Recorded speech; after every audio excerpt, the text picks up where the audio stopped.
Hello guys, natay ayon ron dumaga or guilt process semi ni siya pero wala mo agi sa ref kan pag process diretso na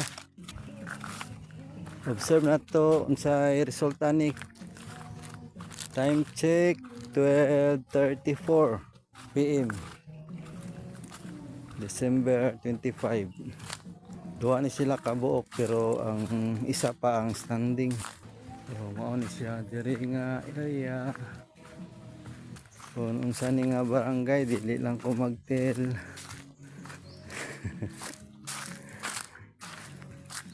Mao ni siya guys, ito ang ayon. Ito ang isa kahit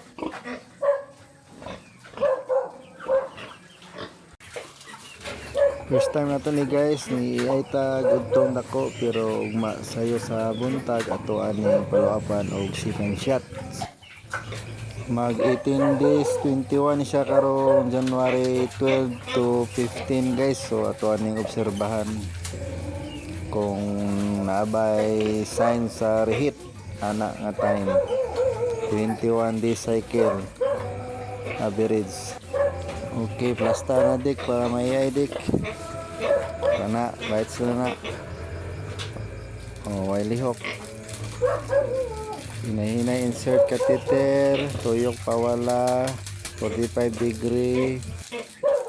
Shout out boss John sa Lodis EI Center of Nabunturan. Gikan pa dito tagtagong guys na dito takuwag similya sa Anislagan para may AI na to ni kay sayang o maglaps.